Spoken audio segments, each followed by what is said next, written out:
La máquina sonaba, un pitido constante, un recordatorio de que algo dentro de mí, algo precioso seguía ahí. No importaba el caos que acababa de entrar por esa puerta, ni el huracán con abrigo rojo que había volcado mi mundo en menos de 10 minutos. Mi mano, casi por instinto, se apretó contra la curva de mi vientre. Mi hijo. Esto era lo único real, lo único que importaba ahora. No importaba la mujer que acababa de decirme, he estado con tu marido durante 14 meses.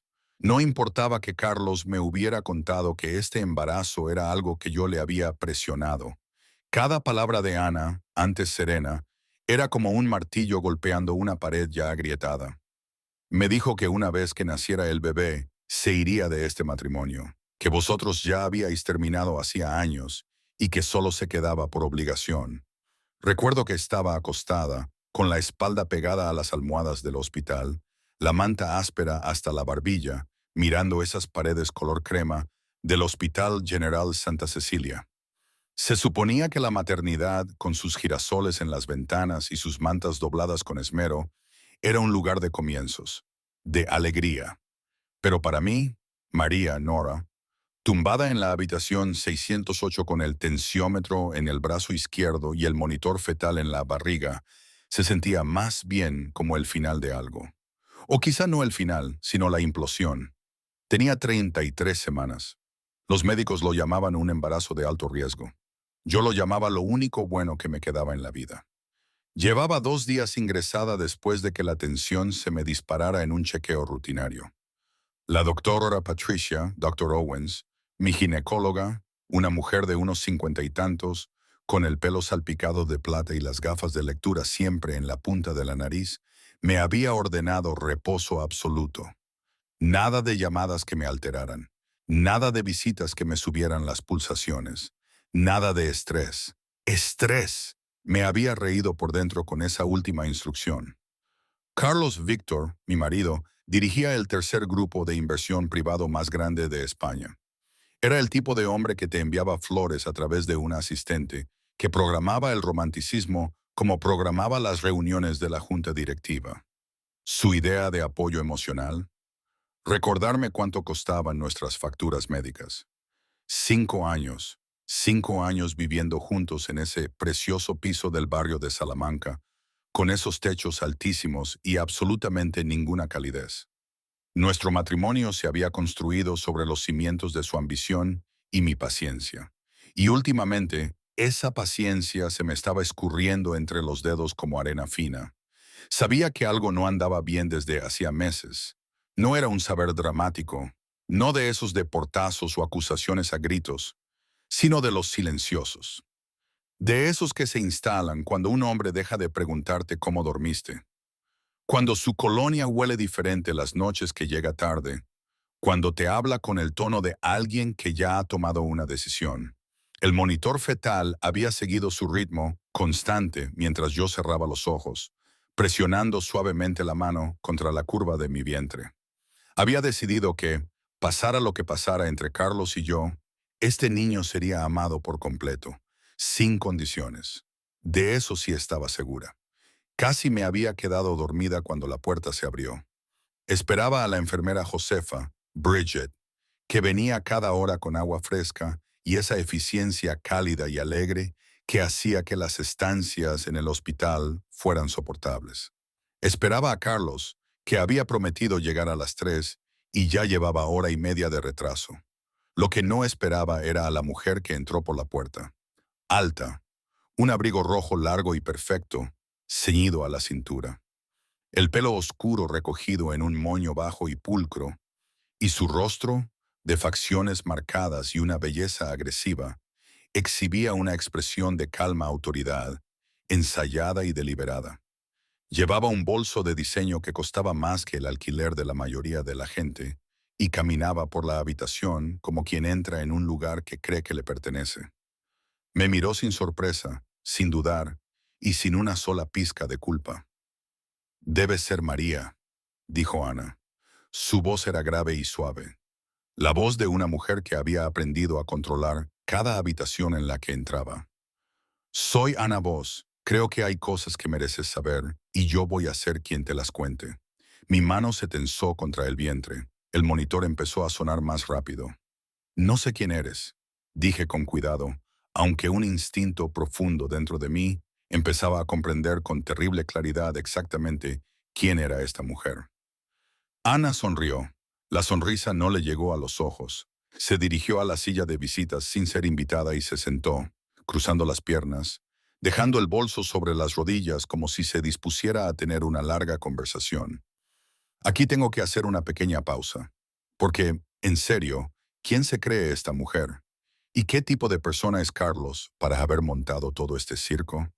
La situación entera era ridícula, si no fuera tan dolorosa. Yo aquí, intentando mantener la calma por mi hijo, y de repente, una desconocida entra y destripa mi matrimonio, mi vida, como si fuera una serie de televisión. En mi pueblo, en Andalucía, mi abuela diría, a este hombre le faltan un par de veranos. Pero en Madrid, en mi vida sofisticada, esto era simplemente complicado. Es que no había por dónde cogerlo. ¿Quién puede llevar una doble vida así con tanta frialdad? Y lo peor, ¿cómo no lo vi antes? ¿Fui tan ciega o él fue un actor tan brillante? Lo miro ahora y me parece increíble que haya podido ignorar tantas señales. Pero bueno, así somos, ¿no? Nos contamos las historias que queremos creer. En fin, volvamos a este despropósito. Las palabras de Ana seguían cayendo como piedras en agua estancada, las ondas extendiéndose, frías e innegables. Me dijo que me amaba, continuó Ana, y por primera vez algo brilló en su expresión, algo que no era triunfo, sino casi dolor. Me dijo que estábamos construyendo un futuro juntos. Hizo promesas, promesas específicas y detalladas, y yo le creí todas. Y luego, la semana pasada, descubrí algo que no me dijo, algo que cambia el panorama por completo, algo sobre este embarazo que ambos habéis estado ocultando. La miré fijamente. ¿De qué estás hablando? Ana metió la mano en su bolso y sacó un documento doblado. Lo extendió en el pequeño espacio entre nosotras. Su mano estaba firme, pero la mandíbula apretada. Trabajo en administración médica, María. Conozco gente en este hospital y sé lo que hay en este archivo. El monitor fetal gritó. La puerta se abrió de golpe y la enfermera Josefa entró corriendo, sus ojos yendo directamente a los números rojos que subían en la pantalla. Detrás de ella, llenando el umbral como un hombre que había ensayado su entrada, estaba Carlos Whitfield, con el abrigo puesto, el móvil aún en la mano.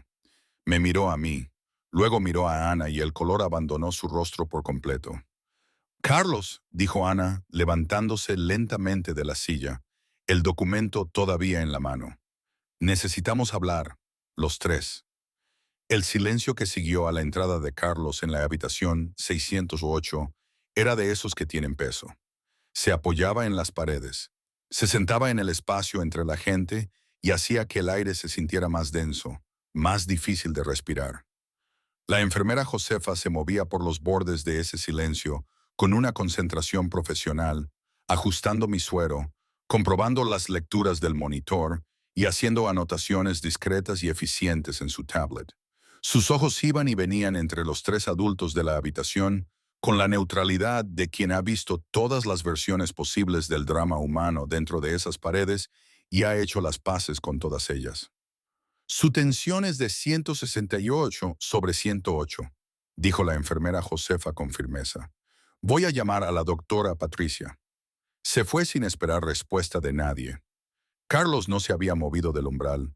Todavía sostenía su móvil y miraba a Ana con una expresión que yo nunca le había visto. No era culpa exactamente. Era cálculo. El rostro de un hombre que repasaba escenarios rápidamente, identificando riesgos, sopesando opciones. Había visto esa cara en su oficina una vez durante una negociación difícil, y en ese momento había pensado que era impresionante. Ahora, al verla dirigida hacia la mujer que estaba de pie junto a la cama de mi hospital, me revolvió el estómago. Ana, dijo en voz baja, este no es el lugar. Siempre dices eso, respondió ella. y la suavidad de su voz empezaba a agrietarse por los bordes como el hielo antes de romperse. Dijiste lo mismo en el restaurante cuando lo planté. Lo dijiste en el apartamento.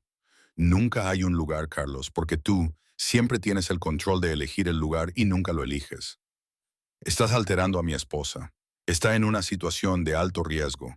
Sean cuales sean tus quejas conmigo, este no es el momento. ¿Tu esposa? Repitió Ana lentamente. Me miró y algo en su expresión cambió. No era calidez exactamente, pero ya no era fría. Era reconocimiento, el reconocimiento particular de dos personas que han sido engañadas por la misma mano. No vine aquí para hacerte daño, me dijo directamente. Vine porque descubrí la verdad y decidí que tenías derecho a saberla antes de que él la enterrara. Carlos entró del todo en la habitación, cerrando la puerta tras él. Su voz bajó. No sabes de lo que estás hablando. La clínica de fertilidad, dijo Ana, ignorándolo por completo. Todavía me estaba mirando a mí. La de la calle Meridiana donde ambos fuisteis a tratamientos, donde ambos disteis muestras. Hizo una pausa. Saqué el expediente. María, conozco a alguien en archivos. El embrión que te implantaron, el que resultó en este embarazo, no fue creado con la muestra de Carlos. La habitación se detuvo. Incluso el monitor pareció dudar antes de volver a sonar. Sentí las palabras atravesarme como agua fría. Eso no es posible, dije. Tiempo pasamos por pruebas. La doctora Patricia estuvo involucrada. La doctora. Patricia no estuvo involucrada en la clínica Meridiana, dijo Ana. Eso fue antes de que te transfirieras aquí. El especialista en fertilidad original era el doctor Fuentes, Dr. Harlan Foss. Se jubiló hace 14 meses muy discretamente, muy de repente, justo cuando su clínica empezó a enfrentar discretas averiguaciones sobre el etiquetado incorrecto de muestras. Dejó el documento doblado en el borde de mi cama. La muestra utilizada figuraba bajo un código de donante.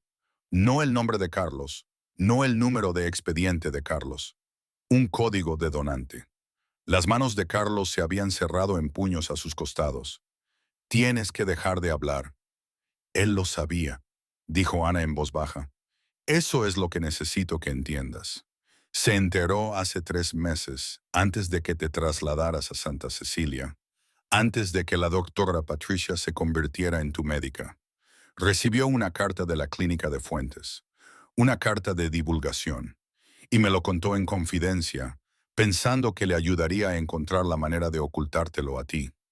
Fue entonces cuando comprendí qué clase de hombre había estado confiando. Miré a mi marido. Había pasado años aprendiendo el mapa de sus expresiones, sus delaciones, sus reacciones cuidadosamente manejadas.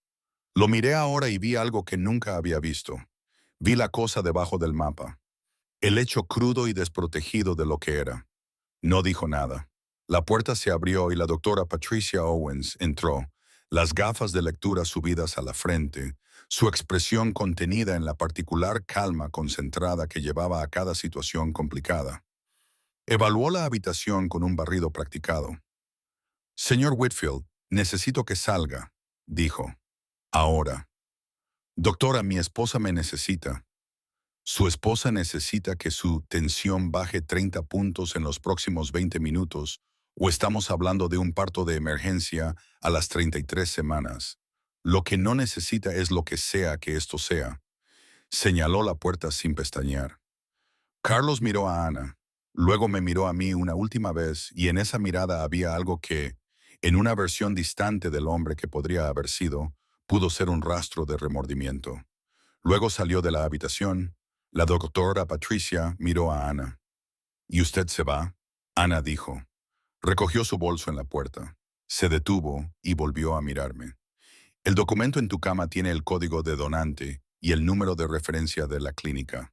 Consigue tu propio abogado para obtener los expedientes completos. Mereces saber quién es realmente el padre de tu hijo. Salió. La doctora Patricia cerró la puerta. Se sentó en la silla de visitas, cruzó las manos y me miró con ojos firmes y compasivos. Creo, dijo con cuidado, que hay algunas cosas que necesitamos discutir sobre tu expediente. La doctora Patricia llevaba 26 años ejerciendo la medicina. Había asistido a más de 4.000 partos. Había sujetado las manos de mujeres en el duelo y en la alegría, y en cada complicada combinación de ambas. No era fácil de alterar, pero sentada en esa silla de visitas en la habitación 608, observando a su paciente absorber el peso de lo que acababa de suceder, sintió algo que rara vez sentía en entornos clínicos. Sintió furia. La mantuvo fuera de su voz, con cuidado. Cuando te transferiste a mi cuidado, recibí tus expedientes completos de la Clínica de Fertilidad Meridiana. Comenzó. Entre esos expedientes había una nota interna marcada de la consulta del doctor Fuentes. Había asumido que era un problema administrativo relacionado con la codificación del seguro, lo cual es desafortunadamente común en casos de transferencia. No la leí tan cuidadosamente como debería haberlo hecho. Te debo una disculpa por eso, María. Yo no lloraba. Había superado el punto donde el llanto era la respuesta posible.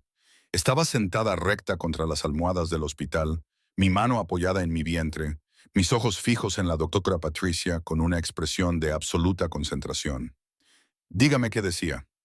Confirmaba que, debido a un fallo en el almacenamiento y etiquetado de muestras en la clínica, en el periodo entre marzo y junio del año anterior, varios procedimientos de pacientes pudieron haber implicado material de donante en lugar de la muestra del compañero prevista. La nota fue marcada para divulgación al paciente. Hizo una pausa. Nunca te fue enviada a ti, pero sí le fue enviada a Carlos. La doctora Patricia dudó un segundo, cuidadosamente. Se envió una copia al contacto de facturación registrado. Ese contacto era tu marido. El monitor fetal mantuvo su ritmo constante. Fuera de la ventana, la luz de la tarde se inclinaba hacia la noche, largas barras doradas cayendo sobre el pie de la cama del hospital. Miré la luz por un momento, pensando en los últimos 5 años, en las citas de fertilidad y las inyecciones, y la esperanza que había mantenido viva a través de cada ciclo fallido, la esperanza que había llevado como algo precioso y frágil. Pensé en la mano de Carlos en mi hombro en la sala de espera de la clínica, su voz diciendo, lo que sea necesario. Él sabía que este bebé no era biológicamente suyo, ¿no? Dije, y no dijo nada.